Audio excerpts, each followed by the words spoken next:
آج میں آپ حضرات کے سامنے قربانی کے مسائل بتاؤں گا۔ قربانی کن لوگوں پر واجب ہے؟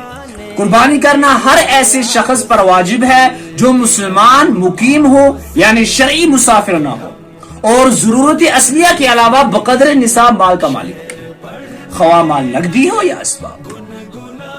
نمبر 2، قربانی واجب ہونے کے لیے اس مال پر 1 سال گزرنا یا تجارتی ہونا شرط نہیں، بلکہ اگر کوئی قربانی کے آخری دنوں میں کسی طرح اتنے مال کا مالک ہو گیا تب بھی قربانی واجب ہے۔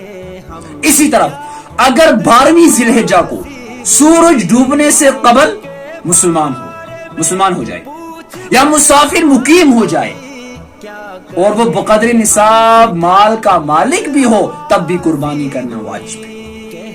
قربانی کا وقت، نمبر 1، 10ویں ذی الحجہ سے لے کر 12ویں ذی الحجہ کے غروب آفتاب تک قربانی کا وقت ہے، لیکن قربانی کرنے کا سب سے بہترین دن 10ویں تاریخ ہی ہے، پھر 11ویں ہو یا پھر 12ویں۔ نمبر 2، شہر یا قصب کے لوگوں کے لیے عید کی نماز سے پہلے قربانی کرنا درست نہیں، البتہ گاؤں میں جہاں عید کی نماز نہ ہوتی ہو وہاں صبح صادق کے بعد بھی قربانی کرنا درست ہے، مستحب سورج نکلنے کے بعد۔ نمبر 3، قربانی 10ویں تاریخ سے لے کر 12ویں تک جب جی چاہے کریں، رات میں یا دن میں، البتہ رات میں مکروہ تنزیہی ہے۔ قربانی کے جانوروں کی شرط اور اوصاف۔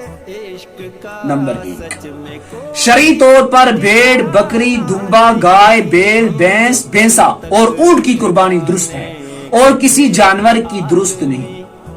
نمبر 2، بھیڑ، بکری اور دمبے کے علاوہ باقی جانوروں میں اگر 7 آدمی شریک ہو کر قربانی کریں تو یہ بھی درست ہے، لیکن شرط یہ ہے کہ کسی کا حصہ 7ویں حصے سے کم نہ ہو اور سب کی نیت ثواب کی ہو۔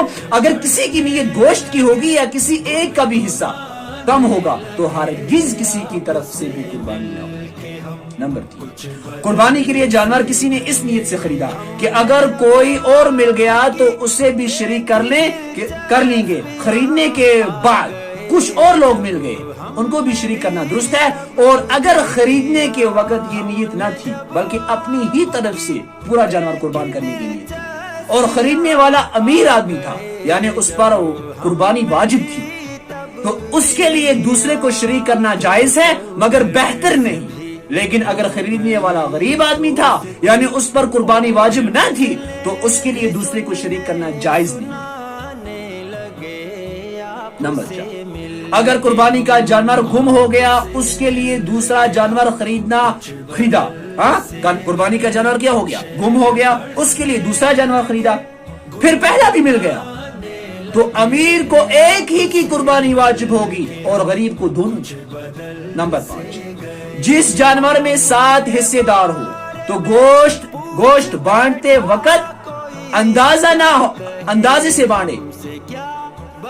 نمبر 5 جو ہے، جس جانور میں 7 حصے دار ہو تو گوشت بانٹتے وقت اندازے سے نہ بانٹے بلکہ ٹھیک ٹھیک توڑ کر بانٹے، اور اگر کوئی حصہ زیادہ ہو گیا تو سود کے حکم میں ہے جس کا گناہ بہت سخت ہے، یہ آپ کو پتہ ہی ہے۔